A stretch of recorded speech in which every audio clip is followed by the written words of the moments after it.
제가 양복 하나 했습니다. 여름 양복. 멋있죠? 뭐 안경도 오래됐기 때문에 바꿨습니다. 멋있죠? 머리도 깎고 왔어요. 다 바꿨어요. 근데 뭐 달라진 게 뭐 그리 많지가 않더라고요.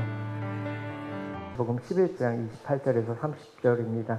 우리 함께 한 목소리로 봉독하기로 하겠습니다. 시작. 수고하고 무거운 짐진 자들아 다 내게로 오라. 내가 너희를 쉬게 하리라.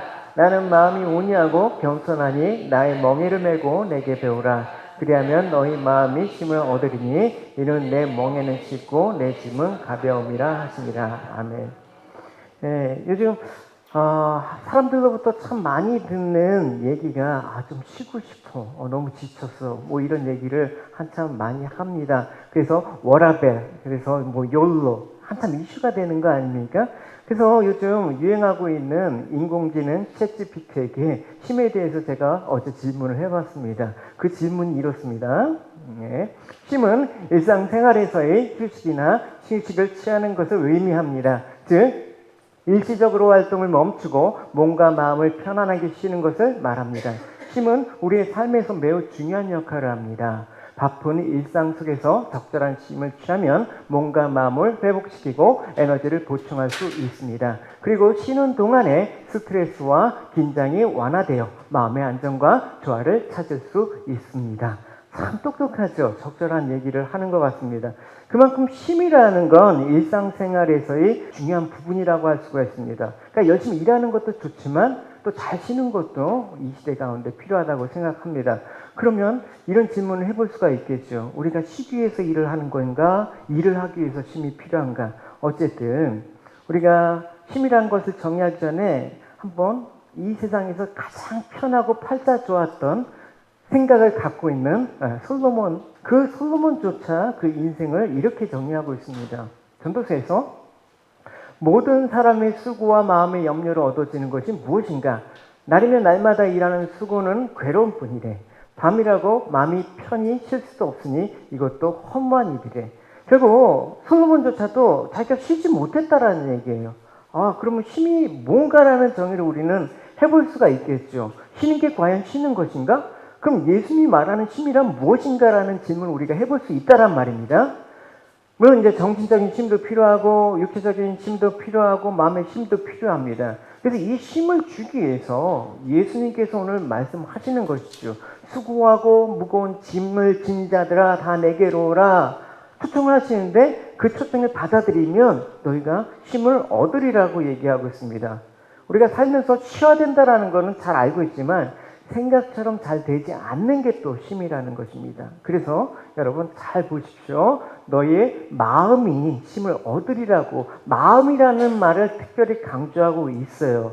그러니까 우리가 생각처럼 쉼이 안 된다. 당연한 거죠. 왜? 마음의 쉼을 얘기했지 주님께서 우리의 생각의 쉼을 얘기한 게 아니라는 것을 알 수가 있는 것입니다.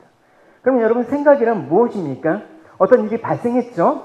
그럼 그 사건 하나하나에 순간적이고 개별적으로 반응하면서 판단하고 결정하는 지정의의 활동을 생각이라고 정의하고 있습니다. 예를 들어서 이제 한국에서 저희 둘째 그 응교가 아팠어요. 좀 아파갖고 이게 좀 괜찮은 줄 알고 뭐 약국에서 약을 먹었는데 효과가 없어요. 그래서 얘가 이렇게 여기 아파갖고 쩔뚝쩔뚝하면서 그래서 안 되겠다 하면서 근처에 이제 GP 내과에 가서 이제 진료를 했습니다. 위로보험이 없으니까 이제 진단을 하고 이렇게 걱정도 앞섰죠. 그래서 이제 진단을 딱 하려고 이제 가는데 그 의사 선생님이 그러는 거예요. 당장 대학병원에 가야 된다고. 이게 심각한 거라고. 그래서 겁이 확 나는 거 있지 않습니까? 그래서 이제 그때 뭐가 찾아냐면 이제 아이를 병에 데려가는 1년적인 과정과 그 이제 진단하는 거. 그래서 의사 선생님한테 처방을 받아서 약을 먹고 어떻게 해야겠다. 만약에 이 상태가 되면 빨리 호주로 와갖고 치료를 받아야겠다. 뭐 이런 일련의 그런 과정 하나하나에 반응해서 결정하고 판단하는 이 지정의 작용이 뭐다? 이게 생각한다라는 거예요. 근데 이런 생각이 있었지만 그 생각 속에 자리 잡고 있는 배우의 분위기라는 게 있습니다. 그러니까 얘가 잘못되면 어떡하지? 불안한 마음이 들고, 괜찮겠지 하면서 좀 담대한 마음도 생기고, 뭐 그런 거 갖고 사람을 겁주지 하면서 이런 약간 그런 뭐 사람 겁주는 거야? 뭐 이런 마음들. 그러니까 이런 마음, 그러니까 생각을 사로잡혀 있는 그런 분위기를 뭐라고 하느냐? 그걸 마음이라는 것입니다. 그러니까 처음부터 우리가 생각하고 있는 동안에도 우리 마음은 그 생각을 사로잡고 있는 그런 분위기를 형성한다란 말입니다. 그러니까 여러분, 우리가 생각을 잘한다, 생각에 힘이 있다고 해서 마음에 힘이 있는 건 아니라고 생각을 하는 거예요. 여러분, 우리가 신앙생활의 예를 들어봅시다. 어떤 이제 우리가 보통 믿는 사람이라면 내가 그래도 문제가 닥쳤을 때 내가 그래도 명색이 내가 믿는 사람이지, 내가 장로이지, 이런 염려하지 않아야지 하면서 이제 생각을 해. 그럼 어떻게 해야 되지? 기도하라고 했으니까 기도해야지. 예. 그래서 말씀으로 우리가 이겨내야지 하면서 다짐하고 기도하고 말씀을 본단 말입니다. 여기까지는 뭡니까? 생각하는 거예요. 그럼 이제 생각하면서 이제 의지로 나가는 거예요. 그럼 조금 나아지죠. 근데 문제가 효과가 오래 가지 못해. 이내 생각이 가라앉히려고 해도 생각이 잘 가라앉히지가 않아. 막 불안해. 잘못되면 어떻게 하지? 일이 또 뭐 이상하게 되면 어떻게 하지?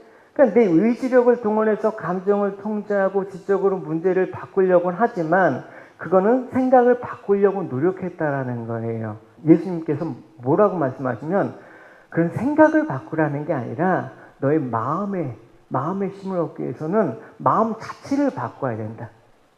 좀 마음을 어떻게 바꿔요? 라고 우리가 물을 수 있겠죠. 생각은 우리가 한다라는 개념을 갖고 있는데 마음을 뭐 바꾼다, 내 마음을 주장한다, 이게 참 추상적인 말입니다. 근데 우리가 마음의 힘을 얻는다라는 것은 하나님께서 이미 마음을 바꾸신 상태를 인지하라는 얘기예요. 우리 마음에 심어준 그 하나님께서 주신 그 마음이 세상에서 우리가 인간적인 생각으로 지배를 하게 된 그 마음을 압도할 수 있게 하라. 그러니까 여러분, 우리가 세상 것들로 인해서 우리 생각이 잠시 흔들림은 있을 수가 있지만 우리 마음 가운데 심겨진 그 힘은 빼앗을 수 없다라는 걸 인지했을 때 평강이 찾아오는 거예요. 할렐루야. 보시면 에스겔서에서 우리 가운데 이미 이런 마음을 주셨대요. 새로운 마음을 찾으라는 게 아니에요. 내가 또 너희에게 나를 온전히 섬기는 법을 가르치겠다. 너희 안에 새로운 마음과 새로운 영을 넣어주겠다. 돌처럼 굳은 마음을 제거하고 그 대신 살과 같은 부드러운 마음을 주겠다. 너희 안에 내 영을 두어 내 법을 잘 지키도록 하겠다. 마음을 이미 주겠다. 그래 주셨잖아요. 우리 안에 성령님이 내주 임재하시잖아요. 그 성령님께서 우리 안에 계실 때 그 마음을 주장할 때 우리의 생각, 세상 가운데 드는 생각 가운데 여러 가지 우리의 마음들을 사로잡고 있는 불안과 염려를 압도해버린다. 할렐루야. 그 상태가 쉼이라는 거예요. 우리가 그냥 좋은 데 가서 좋은 거 먹고 뭐 이런 것도 필요하지만 그건 우리가 육신의 쉼이죠. 그 쉼은 오래 가지 않아요. 누가 그러시더라고요. 한 일주일만 되면 다시 얼굴이 피곤하고 삭게 된다고. 잠깐 한국물 먹고 하고 좋아 보이는 거다. 일시적인. 맞아요. 육신적인 힘은 그런 거예요. 다시 우리가 일상의 생활 가운데 그런 피로가 쌓이면 힘든 건 맞아요. 그러나 그런 와중에 우리가 알아야 될 것은 참된 힘이란 우리가 하나님께서 주신 마음으로 사는 자이기 때문에 그 가운데 우리는 힘을 얻을 수 있다라는 생각을 갖고 있는 것입니다. 우리가 어떤 문제나 신앙생활을 하는 데 있어서 문제 해결에만 자꾸만 초점을 맞추면 절대 우리 마음에 힘이 없어요. 그냥 문제는 문제를 낳고 또 그 문제는 또 다른 문제를 낳거든요. 해결됐다고 해도 다른 문제가 없으니까 반드시 와요. 그래서 주님의 마음으로 그 마음을 바꾼 자는 이미 마음의 힘을 얻은 거예요. 여러분, 힘이란 말을 히브리어로 보면 우리가 샬롬, 샤카드라는 말을 쓰는데 어원이 같아요. 이게 호흡한다라는 말이에요. 여러분 생각을 해보시면 막 격렬하게 운동을 하거나 뭐 어쨌든 육체가 그 힘을 다해서 할 때 소진될 때 헉헉거리죠.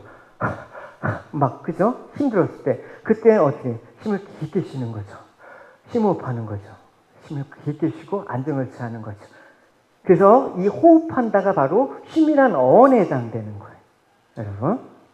그래서 그 가쁜 힘을 모다가 그런 힘을 내쉬게 되는 상태로의 전환을 쉬다라고 정의를 하고 있단 말입니다. 히브리에선. 여러분 한번 보시면 예수님께서 제자들에게 평강을 주실 때를 한번 생각해 보세요. 이 장면 보시면 알 수 있을 거예요. 예수께서 또 이르시되 너에게 평강이 있을 자다. 아버지께서 나를 보내신 것 같이 나도 너희를 보내라. 이 말씀하시고 그들 향해서 어떻게 숨을 내쉰다고 했잖아요. 그래서 성령을 받으라. 그 마음 가운데 쉼을 얻으라. 그러니까 평강이 찾아온단 말입니다, 여러분. 그래서 인간은 가쁘게 살아가요. 한국에 가서 좋은 것도 있지만 너무 바쁘다라는 거예요. 너무 바쁘니까 내 어떤 행복과 안위와 힘과 노력으로 쟁취해야 되는 그 사회 분위기 속에 열심히 뛰어간단 말입니다. 그러니까 보면 늘 숨이 가쁘고 그렇다 진짜 숨가쁘게 뛰어다니는 게 아니라 영적으로 그렇단 말입니다. 물론 이민자의 우리 삶들도 마찬가지죠. 그 말은 뭐냐? 쉬운 말로 진짜 평강은 없다라는 거예요. 세상 가운데. 그럼 진짜 평강은 무엇이냐? 쉼이란 무엇인가? 그건 주님께서 우리에게 그 마음 가운데 허락하신 선물이라는 것입니다. 요한복음에 그 평강이 어떻게 주어지는지 여러분 말씀하고 있어요. 보시면 이렇습니다. 같은 날 저녁에 제자들이 함께 모여 있었습니다. 제자들이 유대인들이 들여 문을 꼭 잠궜습니다. 당연하죠. 지금 자기를 죽이러 오는데 예수님도 없죠. 그래서 그 두려움 가운데 예수님이 찾아오셔서 그들 가운데 서서 말씀하셨습니다. 뭐라고 하셨습니까? 너에게 평강이 있을지어다. 이 말씀하시고 제자들에게 손과 옆구리를 보이셨습니다. 제자들은 주님을 보자 무척 기뻐했습니다. 다시 예수님께서는 너에게 평강이 있을지어다. 아버지께서 나를 보내신 것 같이 나도 너희를 보낸다. 그러니까 이 말은 뭐냐? 진짜 평강은 주님께서 우리에게 임하셔야지만 생기는 거예요. 어떤 걸로도 평강이 없다라는 것입니다. 이 장면은 예수님께서 십자가를 지시고 사흘 만에 다시 부활하셔서 제자들에게 나타나신 부분이에요. 그러니까 십자가를 지고 통과하신 예수님께서 제자들에게 무엇을 주신다? 평강을 주신다. 할렐루야. 그것도 두 번이나 강조해서 주시지 않습니까? 그러니까 평강은 뭐의 근거로 주어지는 것입니까? 예수님의 십자가와 부활 사건으로 인해서 그걸 아는 자만이 평강할 수 있다라는 걸 성경은 우리에게 말씀하고 있는 것입니다. 이사야서 보면 분명하게 명확하게 말씀하고 있습니다. 왜냐하면 우리에게 한 아이가 태어날 것이기 때문이다. 하나님께서는 우리에게 아들을 주실 것이다. 그의 어깨 위에 왕권이 주어질 것이다. 그의 이름은 기묘자 모사 전능하신 하나님 영원히 살아계신 아버지. 무슨 왕이다? 평화의 왕이시다. 그 평화의 왕이 너에게 오신다. 그 내 구주를 영접하면 평화를 얻을 것이다. 할렐루야. 그러니까 평강은 세상으로부터 주어지는 게 아니라 예수님께서 우리에게 선물을 주시기 위해서 이 땅에 오신 분이라는 걸 인지했을 때만. 그래서 이사야서는 그럼 예수님께서 이 땅에서 우리에게 평강을 주기 위해서 무엇을 하셨느냐?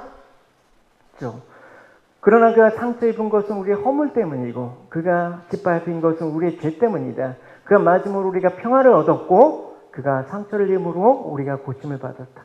주님께서 십자가에서 하나님의 징계를 받으셨기 때문에 우리의 모든 죄악의 짐을 하나님께서 그 아들을 통해서 전가시켰기 때문에 우리의 짐이 가벼워지게 된 거더라 라고 얘기하고 있습니다. 그 평강은 뭐냐? 우리 외적인 상황이나 이 외적인 현실이 바뀌었다고 주어지는 게 아니에요. 내가 지금 어려운 상황이 나아졌다고 해서 그건 일시적인 거라니까. 우리 마음의 평강은 주님께서 내 마음에 찾아오셨을 때 그 십자가와 부활이라는 그 사건으로 우리에게 다가오셨을 때 할렐루야. 그럴 때 진짜 평안한 거죠. 그러니까 풍랑이 있는 뱃속에서도 그럴 때 잠을 잔다. 그런 모습들. 그래서 골로새서 1장 20절에 하나님께서는 이 땅에 있는 것이나 하늘에 있는 것이나 모든 만물이 오직 그리스도를 통하여 하나님께 나아올 수 있도록 정해 놓으셨습니다. 그리스도께서 십자가에서 흘리신 보혈로 평화의 길이 열려 놓으신 것이다. 주님의 피가 평화의 도구였다라는 거예요. 여러분 우리가 평화를 누리는 이 현실은 세상의 평안함과 안락한 삶의 정도가 아니라 뭐다? 우리의 평화의 현실은 하나님과 더불어 사는 것. 하나님과의 화평, 화목을 평화라고 얘기하는 것입니다. 로마서에서는 이렇게 말씀하고 있어요. 우리가 믿음으로 의롭다함을 받았다. 우리는 예수 그리스도로 말미암아 하나님과 함께하는 뭐다? 평강을 누리고 있다. 그래서 그 평강을 위해서 세상 어디 가운데 찾지 마라. 주님께서 이미 우리에게 평강을 주셨다. 할렐루야. 그럴 때 마음이 평안해지다란 말입니다. 예. 그래서 여러분, 하나님이 누군지 모르는 사람, 그리고 우리가 왜 하나님과 원수가 되었는지 모르는 사람, 그 원수된 자들과 하나님과 그 화평, 그 화목케 하기 위해서 오신 중보자가 누구인지 모르는 사람, 또 예수님의 중보 사역을 통해서 성취해낸 십자가를 모르는 사람들은 진짜 평강을 맛볼 수가 없다라는 것입니다.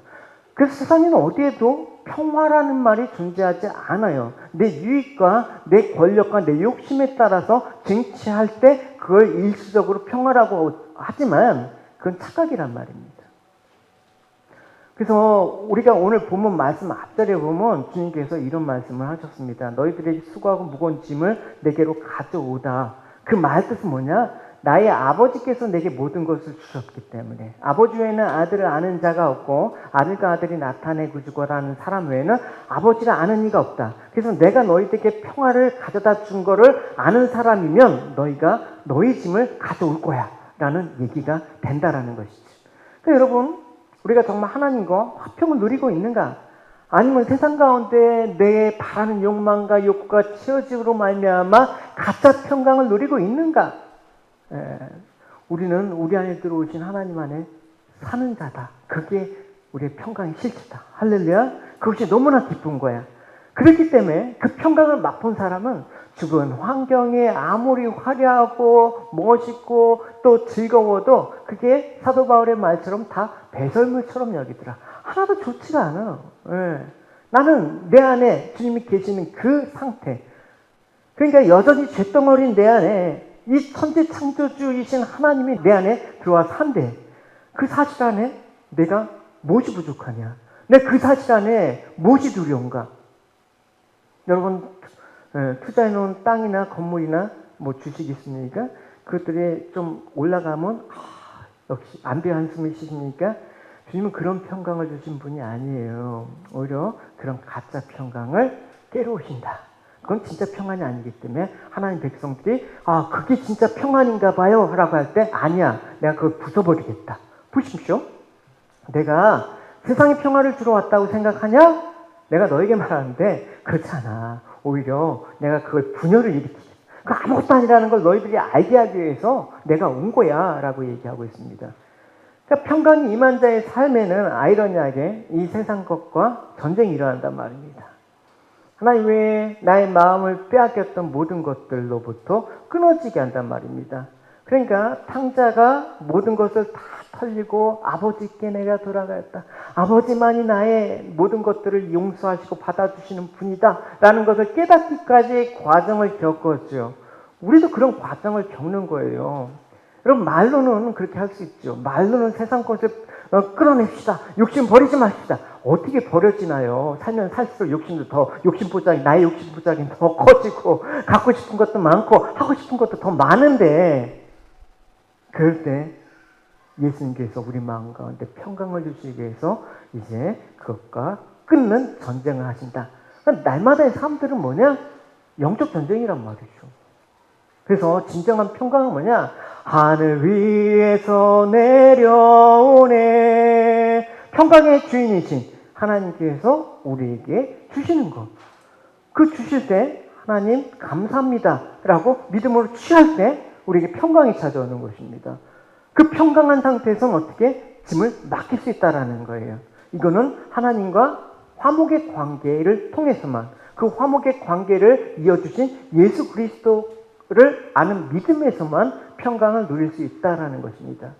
그래서 하나님의 은혜가 얼마나 큰지, 하나님의 은혜의 깊이와 사랑이 얼마나 넓은지 그걸 알았기 때문에 우리가 모든 상황이나 환경을 하나님의 은혜의 그 보좌경에 던져버리는 거야. 던져. 이런 것도 던져. 난 몰라. 던져. 그러니까 답이 좀 안 풀려도, 시간이 좀 꼬여도, 다른 사람처럼 근사한 명예나 어떤 재산이 없어도, 내가 건강하지 못해도 하나님이 예수 그리스도 안에 주신 그 은혜가 얼마나 값진 것을 알기 때문에 그 상황 속에서도 모든 상황 속에서 주를 찬양할지라. 찬양한다. 평강을 누린다. 할렐루야. 이것이 멋있는 크리스찬이죠, 여러분. 그죠? 예. 멋있는 크리스찬이라고 해서 뭐 양복 입고 뭐 제가 양복 하나 했습니다. 여름 양복. 멋있죠? 네. 뭐 안경도 오래됐기 때문에 바꿨습니다. 멋있죠? 머리도 깎고 왔어요. 예. 다 바꿨어요. 근데 뭐 달라진 게 뭐 그리 많지가 않더라고요. 이게 뭐가 그리 뭐 달라지겠습니까? 그 평강을 아는 사람만이 가치가 있는 거지, 우리 삶 속에. 그래서 항상 여러분 누가 주장하게 하라? 그리스도의 평강이 나를 주장하게 하다. 나 이런 사람이야. 나 이대 나온 사람이야. 이렇게 아니라 난 그리스도의 평강이 나를 주장하는 사람이야. 할렐루야. 멋있잖아요. 멋있죠? 그리스도의 평강이 너희 마음을 주장하게 하라. 너희는 평강을 위해서 한 몸으로 부르심을 받았으니 너희는 또한 감사하는 자가 되라. 그러니까 자신의 육신의 영광이 되고 자랑거리가 될 만한 일을 찾고 추구하는 세상에서 성도는 뭐다? 모든 일에 형통한 자가 평강한 자가 아니라 모든 사건과 결과에 대해서 마음의 평안을 뺏기지 않는 자가 성도야. 할렐루야. 그걸 고백하는 신분이 성도라는 거룩한 하나님의 백성이란 말입니다. 그러니까 여러분, 우리가 얻는 행복이란 고통과 슬픔이 없는 인생이 아니라 예수님의 십자가의 길을 기쁨으로 가신 그 십자가의 길의 마음에 동참하는 상태인 것입니다. 그러니까 여러분, 우리가 똑같은 짐을 지더라도 보는 시각에 따라서 나는 왜 이럴까? 내 인생 왜 이렇게 꼬였나? 절망일 수 있지만 그것이 오히려 나의 자랑일 수가 있다. 짐은 똑같아요. 믿는 사람이나 뭐 안 믿는 사람이나 세상 살아가는 고민이나 어려움이 여러분 뭐 다르겠습니까? 똑같아요. 근데 그 주님이 주신 짐을 바라보는 마음과 그 자세가 중요하다는 거예요. 주님께서 그 마음과 자세를 배우라라고 얘기했죠. 그래서 오늘 말씀 뭐라고 얘기합니까? 나의 멍에를 메고 내게 어떻게 배우라. 사람 배워야 돼요. 세상 지식 그런 것보다 주님 말씀을 배워야 되는 거예요. 멍에는 여러분 알다시피 이 달구지나 쟁기 등을 끌 때 이 소의 목에, 짐승의 목에 가로얹은 둥그렇게 구부러진 막대 아닙니까? 근데 이걸 좀 은유적으로 사전에서는 이렇게 표현하고 있습니다. 자유로운 행동을 못하게 하는 억압과 구속을 비유한 말이다. 그거를 멍에라고 정의하기도 합니다. 그러니까 예수님 당시 멍에는 뭐였습니까? 율법이었어요. 유대인들에게는 613개의 종교 생활에 대한 규례가 있습니다. 이거 안 지키면 지옥가. 그러니까 안 지킬 되면 몇 보 이상 걸어도 안 된다라는 보행 규례까지 있었습니다. 얼마나? 그 613개의 그 규례를 외우는 것도 힘든데 그걸 또 실천해야 돼. 그러니까 종교 생활하는 게 얼마나 힘들어. 하나님께 613개 중에 하나라도 없으면 구원을 못 받는데 얼마나 힘들어. 그래서 짐이 되는 거예요. 그게 나오는 게 얼마나 힘들어. 그에 나오면 이거 해라 저거 해라 이렇게 해야지 복 받는다. 저렇게 하지 않으면 큰일 난다. 저렇게 하면 하나님이 너를 치신다. 얼마나 힘들어요, 여러분. 그거 다 내게로 갖고 와. 할렐루야. 내가 그거 다 완성했거든.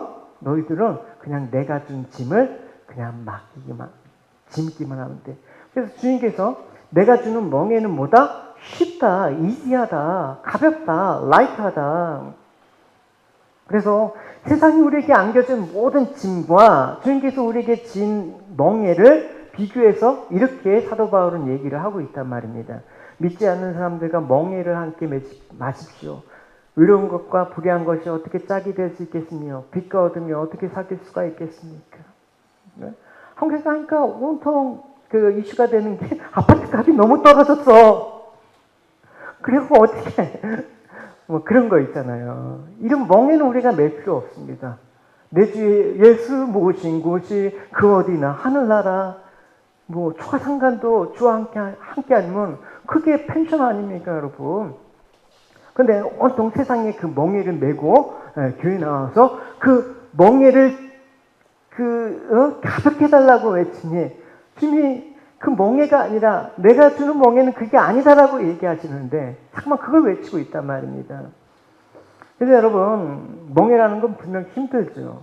무거운 짐을 진 자에게 힘을 주겠다고 해놓고 내 멍에를 다시 메우는 그 까닭은 뭡니까? 그 짐은 벗는 게 아니다.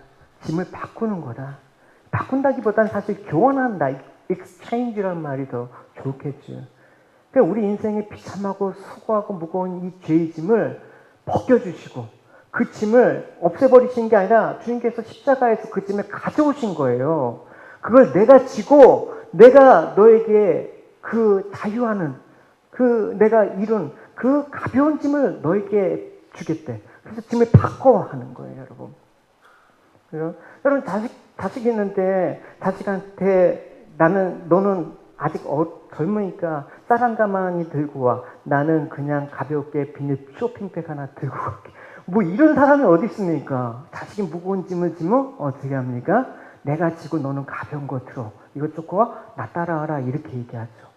그러니까 주님께서 우리에게 짐을 주시겠다라는 거예요. 너 무거운 짐을 내가 짊어지겠다라는 거예요. 그럼 얼마나 가볍겠습니까? 그래서 주님께서는 내 멍에가 쉽다. 내 짐은 가볍다. 예수님께서 십자가에 담당하셨던 그 죄의 짐은 정말 무거운 짐이죠. 우리가 도저히 그 짐을 벗을 수가 없습니다. 이 사망의 굴레에서 도저히 벗을 수가 없습니다. 이 인생이라는 수고와 고통과 아픔과 질병이라는 이 모든 사망의 증상들을 우리가 견뎌낼 수 없습니다. 정말 무겁지만 주님께서 그걸 다 가져가셨다니까. 그리고 주님께서 봐라. 내가 너한테 새로운 짐을 준다. 근데 너무 가벼워. 할렐루야. 물론 주님께서 주신 짐조차도 우리가 연약하기 때문에 너무나 고통스럽고 힘든 건 사실이에요. 그럴 때 뭘 배우라? 그럴 때 필요한 게 뭐냐? 온유와 겸손을 배워야 된다. 할렐루야. 그걸 배울 때 그게 짐이 가볍다라는 걸 알 수 있을 거야. 그럼 주님의 온유와 겸손은 뭐로 설명하고 있는지 우리 성경에서 조금 찾아봅시다. 우리는 모두 양처럼 흩어져 제 갈 길로 갔으나 여호와께서 우리의 모든 죄짐을 그에게 지게 하셨다. 그는 매를 맞고 고난을 당했으나 마치 도살장으로 끌려가는 어린 양같이 아무 말도 하지 않았다. 털을 깎이는 양과 같이 잠잠하고 입을 열지 않았다. 그 죄짐을 했을 때 억울하지 않아요, 여러분? 나는 죄를 안 졌는데 누가 누구의 죄를 덮어준다라는 거 우리는 못 참잖아요. 근데 주님께서는 묵묵히 가셨대. 그 길만이. 주님께서 나 그럴 거 안 해도 돼요 라고 할 수 있었으면 주님께서 그 겸손을 안 보이셨으면 온유함을 보이지 않으셨다 그러면 우린 그 주님의 십자가의 은혜를 받을 수 없단 말입니다. 그래서 여러분 좀 살다가 억울한 일이 있으면 주님께서 나의 짐을 갖고 가신 이 장면을 한번 떠올리십시오. 그러면 억울할 게 없는 게 인생이다. 내 삶은 은혜밖에 없다. 할렐루야. 주님의 온유와 겸손은 우리가 배워야 되는 것입니다. 이 온유와 겸손은 인간적인 그 온순함을 말하는 게 아니에요. 지난 주일날 우리들 교회 김양재 목사님 그 설교를 듣는데 가서 그 온유, 겸손에 대해서 얘기해요. 온유는 성품이 아닙니다! 이렇게 얘기해요. 맞아요. 온유는 성품이 아니에요. 만들어지는 거예요. 훈련되어지는 거예요. 우리가 하나님의 은혜로 자기 십자가, 자기 부인을 할 수 있는 사람이 여러분 필요한데 누가 의지로 자발적이고 그 길을 가겠습니까? 그렇기 때문에 주님의 온유와 성품을 온유한 그 겸손을 배운 사람은 훈련되어진 사람은 주님께서 우리의 목에 자신의 멍에를 얹어 주실 때 어떻게 합니까? 목을 뻣뻣이 세우지 않고 난 싫어요 이러지 않고 목을 굽혀서 주님 얹어 주십시오. 제가 기꺼이 지겠습니다. 그럼 가볍잖아요. 주님께서 주신 것은 너무나 나에게 편하잖아요. 라고 할 수 있는 것입니다. 이게 겸손의 순종이다. 말씀의 순종이라는 것입니다. 이게 자기 부인의 그 핵이라는 것입니다. 이스라엘 백성들이 그 출애굽해갖고 이제 금송아지를 만들어갖고 하나님 진노를 했잖아요. 그럴 때 하나님께서 이스라엘 백성에 뭐라고 하셨습니까? 보십시오. 모세에게 이르는데 내가 이 백성이 보니 어떻게 목이 뻣뻣한 백성이다. 내 멍에라는 걸 짊어지려고 하지 않는 백성이다. 말을 안 듣는다. 이거란 말입니다. 그래서 여러분 우리들 삶 가운데 이스라엘 백성처럼 목이 뻣뻣해서 주님의 멍에를 매지 않으려고 버티고 있지 않습니까? 우리는 우리의 욕심을 따라서 우리의 생각대로 내가 원하는 방식을 따라 사는 것이 자유라고 생각하지 않습니까? 그것은 마귀에 사로잡힌 삶이에요. 진정한 자유는 주님 뜻대로 살기로 했네. 주님 뜻대로 살기로 했네. 뒤돌아보진 않겠네. 주님 이끄시는 대로 순종하면서 그냥 따라갈 때 그게 참 자유하더라. 할렐루야. 그때 필요한 것이 뭐냐? 온유와 겸손이다. 그래서 우리가 온유와 겸손을 배우게 되면 모든 상황을 자유롭게 누릴 수 있다는 것입니다. 이 온유라는 말의 파라우스는 교육과 훈련으로 길들여진 상태를 온유라는 거예요. 그래서 온유가 성품이 아니다. 타고나게 우리는 좀 마음이 유순하고 그런 사람은 온유하다라고 얘기하는데 그게 아니라 길들여진 상태. 그래서 교련사회에서 야생훈련이 길들여질 때 주인의 뜻을 헤아리지 않습니까? 근데 집에서 기르는 가축은 주인 말을 잘 따르는데 이 야생짐승은 주인의 말을 알 리가 없습니다. 그러니까 사단 권세의 그 야수와 같은 죄인인 상태에서 하나님 말씀에 길이 잘 들여서 순종하는 모습, 우리는 그렇게 길이 안 들여졌다 주님의 멍에로 말미암아 그 주님의 은혜로 말미암아 길들여져 가는 모습, 그게 순종의 상태입니다.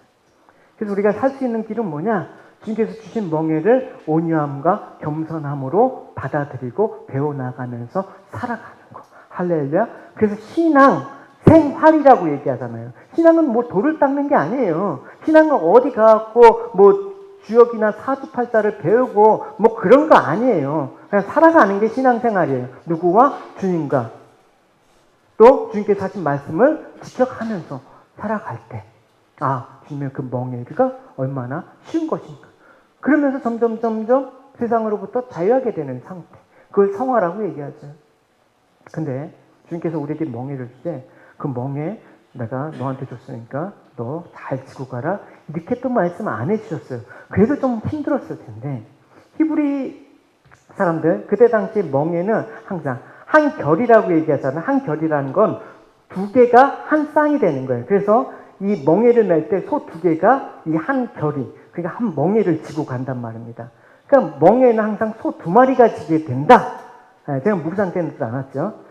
그래서 우리에게 멍에를 준다라는 건 뭐냐? 너희가 지금 짐을 지고 가는데 그 짐은 너희 혼자 지고 가는 게 아니라 내가 같이 지고 가는 거다. 할렐루야. 그래서 너희는 힘들다고 할 때 너 혼자라고 외로워하지 말고 불평하지 마. 너 옆에는 내가 항상 그 멍에를 같이 따라가고 있는 그것들을 잊지 마. 그래서 그게 평강이라는, 그게 에이레네란 말입니다. 그래서 소 두 마리가 멍에를 맬 때 한 마리가 힘이 좀 세면 나머지는 어떻게? 그냥 따라가면 돼요. 왜? 이끌어 가니까. 그러니까 예수님께서는 전지전능하시잖아요. 그 멍에를 끌고 가실 때 그 우리에게 주어진 멍에는 얼마나 가볍겠습니까? 뭐 같이 자식이 짐을 찌는데 그거 무거워갖고 그것도 힘들어하면 어떻게 합니까? 그것마저도 들지 않습니까? 우리가 옛날에 행군할 때 군장이 무거우면 전우의 짐을 매지 않습니까? 그래서 낙오되는 전우는 소총 한 자루만 들고 가. 근데 그것마저 무거우면 그것도 줘. 그것마저 하면 부축을 해. 그러면서 끝까지 간단 말입니다. 그래서 이 밭을 갈 때 이 멍에가 잘 맞지 않으면 막 살이 찢어진대. 그래서 전생에는 예수님 목수이셨잖아요. 그러니까 얼마나 멍에를 잘 만드시겠습니까? 그러니까 예수님 집으로 멍에를 제작하러 온 사람들이 그 예수님 제작한 멍에를 속에 다 갖다 주면 그 소가 그렇게 편하게 그 멍에를 잘 착용했다고 얘기를 해요. 그러니까 멍에를 메고 밭을 갈 때 멍에가 편해야 되는 거예요. 우리 몸에 딱 맞아야 돼요. 그러니까 주님께서 우리에게 고난과 시련을 줘도 그거는 우리 몸에 딱 맞는 것만 줘. 너희 감당할 수 있는 것만 주신다니까. 할렐루야. 딱 맞아야 되고 그 다음엔 우리는 주님과 보조만 맞추면 돼. 우리가 무거운 짐을 지고 따라오라 그러면 얼마나 힘들겠어. 근데 주님께서 다 메고 오니까 우리는 주님과 보조만 맞춰서 가면 된단 말입니다. 그래서 주님의 멍에가 쉽다라는 거, 주님의 멍에를 메고 되었다라는 건 뭐냐? 한 짝이 되었다. 둘이지만 하나가 되었다. 그걸 좀 더 의역을 하면 관계 맺음이 되었다라고 얘기하고 있습니다. 그러니까 주님과 우리가 관계를 맺어. 내가 주님이 내 안에 거하시니까 그 짐이 너무나 가벼워. 할렐루야. 그래서 이 쉽다라는 말, 이 헬라어 크레스토스는 뭐냐면 그 몸에 너무 잘 맞다. 관계를 맺다. 연결됐다라는 거예요. 그래서 그 멍에가 뭐다? 십자가이다. 할렐루야. 그 십자가는, 주님께서 우리에게 주신 십자가는 우리 몸에 너무나 잘 맞는 멍에이다. 우리에게 주어진 최고의 그 멍에이다. 할렐루야. 다른 거 지려고 하지 말고 주님께서 주신 십자가만이 우리에게 최고의 멍에라는 거예요. 그래서 그리스도의 멍에를 맨다라는 것은 이제 내가 내 삶을 사는 게 아니라 그리스도를 따르는 삶을 살아간다. 전적으로 우리가 그리스도께 접붙여져서 살아가는 것. 그게 요한복음 포도나무와 가지의 비유 아닙니까? 그래서 내 생명의 기초를 내 자신에게 두지 않고 예수님께 두고 있는 것입니다. 우리의 삶의 방향키를 주님께 맡기기만 하면 돼. 그럼 고민할 게 없어. 우리 마음이 평강해져. 그럴 때 우리 인생의 항해는 예수 그리스도에서 조정이 되는 것입니다. 노예 방주는 방향키가 없었어요. 그냥 홍수가 나면 그냥 홍수가 나는 대로 떠들어 다 가는 거예요. 우리 삶의 방향키는 내가 지은 게 아니라 예수님께 주어지게 되면 주님께서 그냥 알아서 이끌어 가세요. 그러니까 마음의 평강이 있을 수밖에 없는 것입니다. 그래서 그리스도를 영접하고 난 후에 나는 이제 예수와 함께 죽고 예수와 함께 살겠습니다 라고 살아가야 되는 것입니다. 비록 항해를 할 때 인생의 고난이라는 파도와 풍랑이 만날 수 있더라도 그 고난 속에서 우리는 뭐다? 하나님의 손길을 감지해내야 돼. 그래서 거기에 기쁨을 느낄 수 있어야 돼. 거기에 평안을 얻을 수 있어야 돼. 사도 바울도 그랬어요. 보시면 그러나 주님은 나에게 내 은혜가 내가 족하다. 내 능력이 약한 데서 온전해진다고 말씀하셨습니다. 난 그리스도의 능력이 내 위에 머물러 있게 하기 위해서 나의 약한 것을 더욱 기쁘게 자랑합니다.